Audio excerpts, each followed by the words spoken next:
8:13, we're back with our special series, Pink Power, in honor of Breast Cancer Awareness Month, which begins, by the way, tomorrow. In a very brave move, veteran journalist Joan Lunden appeared bald on the cover of People magazine to empower other women fighting that disease. And she recently sat down with Hoda to share her story. Hoda, good morning. Good morning, Matt. It was such an insightful conversation. Her kids say it was the hero decision, and I couldn't agree more. Joan Lunden was the face of Good Morning America for 17 years, and now she's the face of courage.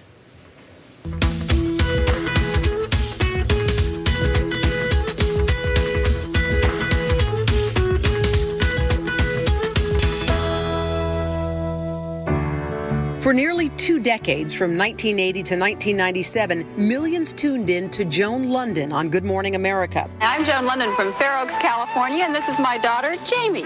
Joan is a beloved television personality and health advocate, and fans have kept up with her growing family. She has 3 daughters from her first marriage. Be good. And with the help of a surrogate mother, has 2 sets of twins with her current husband, Jeff Koningsberg. This is not part of your homework, sweetie pie, I hate to tell you. With the support of her family, Joan Lunden went public on June 24th. I heard those words that every woman fears and never wants to hear. You have breast cancer.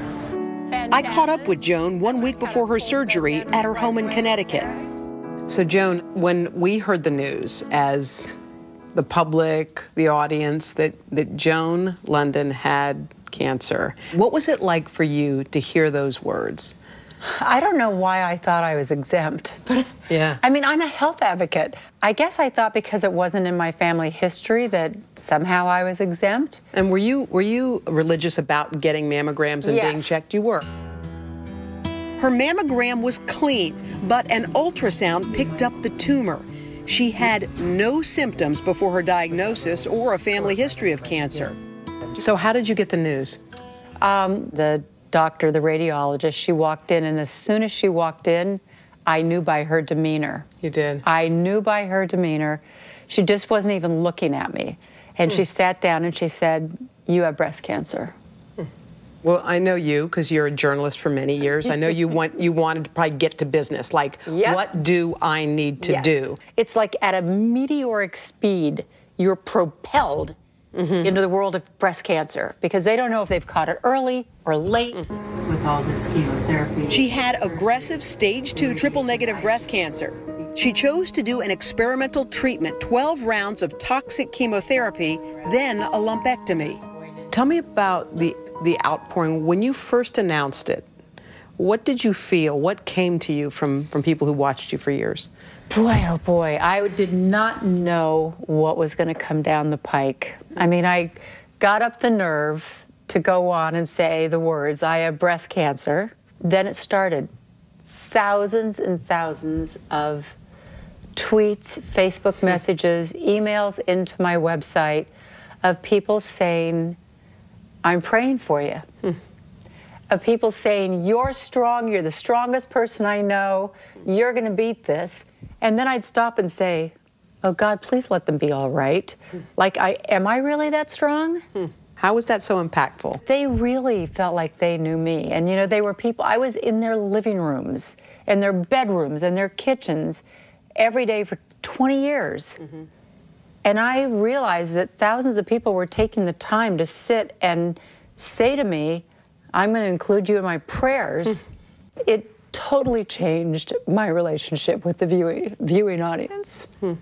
You knew they loved you. You really knew. I'm sitting in your home with all your beautiful children. Yeah. I mean, I can't imagine that wasn't the first thing you thought, like, oh my gosh, my kids. You know, you think I'm needed. You know, I have twins who are 9, twins who are 11. I have 3 grown girls who are in their 20s and 30s, but I feel just as needed by them. They're just getting married and having babies.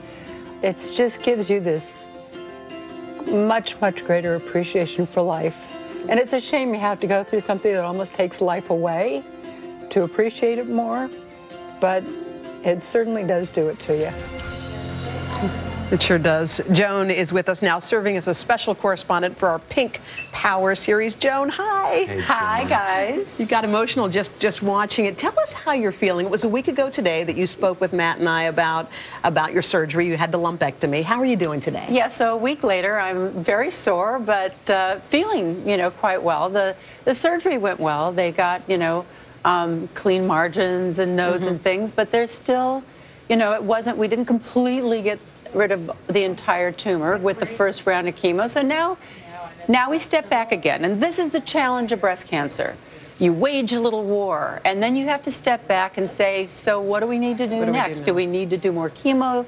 Do we need to do radiation? And you listen to all these opinions and, the odds, and then you have to make a decision. It's crazy. Do you feel that you have to make that decision quickly? Do you have the luxury of a little reflection on this? Oh yeah. I mean, we're going to sit. I have an appointment on Friday with my oncologist, and she and my cancer surgeon. I mean, I've got a great team of doctors, and it requires a team. It's a very complicated battle, whether you're whatever kind of cancer you are battling. And, triple negative happens to be a little tougher to deal with than regular breast cancer. And then, of course, there's the women with metastatic breast cancer. And, any of us could unfortunately get to that stage. You have a great attitude, okay? I knew that from the minute I spoke with you just today in the studio, and your hairdresser was fixing your wig, and you said, don't make it look like a wig, which I love about you.